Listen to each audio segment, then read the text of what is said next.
Assalamualaikum warahmatullahi wabarakatuh. Pemboikotan terhadap Bani Hashim.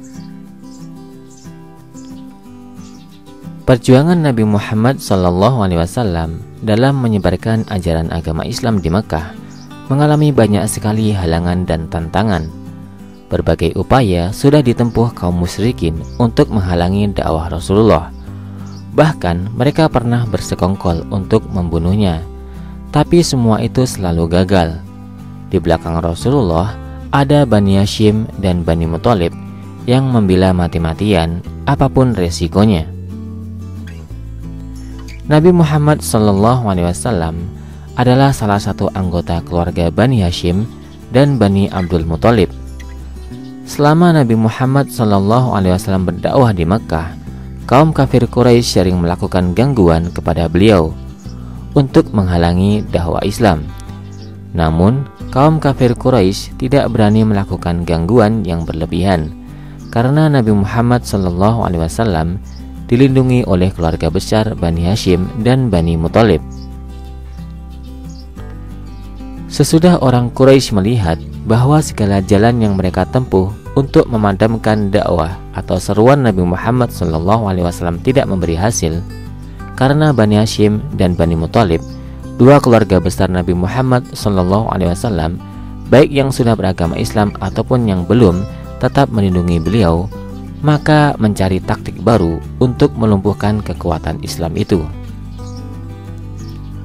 Kaum kafir Quraisy yang telah hampir kehabisan cara untuk menghalangi dakwah Islam kemudian mengadakan pertemuan. Dalam pertemuan itu, mereka mengambil keputusan untuk memboikot Bani Hashim dan Bani Muthalib dengan cara memutuskan segala hubungan, baik hubungan jual beli, perkawinan, ziarah, dan lainnya. Pemboikotan itu awalnya terjadi karena paman Nabi, yaitu Abu Thalib, mengajak kepada Bani Hashim dan Bani Muthalib untuk bersatu guna melindungi Nabi Muhammad SAW. Bani Hashim dan Bani Muthalib masih ada hubungan dekat.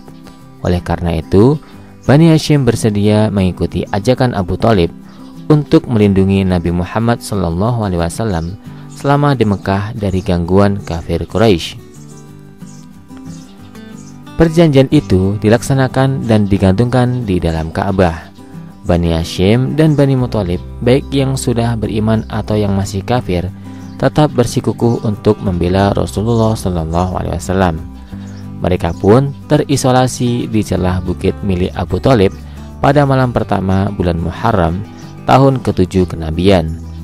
Ada pula yang menyebutkan selain tanggal tersebut. Pemboikotan ini menyebabkan Nabi Muhammad dan anggota keluarga Bani Hashim dan Bani Muthalib menyingkir keluar kota dan hidup dalam penderitaan karena kekurangan makanan sebagai akibat pemboikotan jual beli. Pemboikotan itu berlangsung selama 3 tahun, dari bulan Muharram tahun ke-7 kenabian sampai bulan Muharram tahun ke-10 kenabian. Selama 3 tahun itu, Bani Hashim dan Bani Muthalib sangat menderita. Setelah 3 tahun dalam masa pemboikotan, tindakan itu dikecam oleh beberapa orang dari kalangan Bani Qusay. Mereka bersepakat untuk membatalkan perjanjian itu. Dalam kalangan kaum Quraisy sendiri, sebenarnya banyak orang yang tidak menyetujui pemboikotan ini dan merasa prihatin melihat keadaan Bani Hashim dan Bani Muthalib. Akhirnya mereka mendatangi Ka'bah, hendak merobek-robek kertas berisi pemboikotan tersebut. Namun kertas itu atas kuasa Allah Subhanahu wa Ta'ala ternyata telah habis dimakan rayap, kecuali di bagian yang ada nama Allah Subhanahu wa Ta'ala. Tidak lama kemudian, 5 pemuka Quraisy tampil untuk mencabut embargo yang telah mereka lakukan.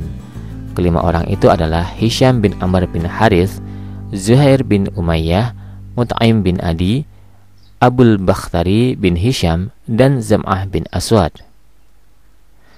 Berikutnya, kelima orang tadi menemui Bani Hashim, Bani Muthalib, dan orang-orang yang diboikot di Syi'ab Bani Muthalib. Mereka pun bebas dan kembali ke rumah masing-masing. Setelah itu, orang-orang Quraisy membatalkan pemboikotan ini.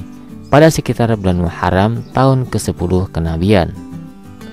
Wallahu a'lam bishshawab.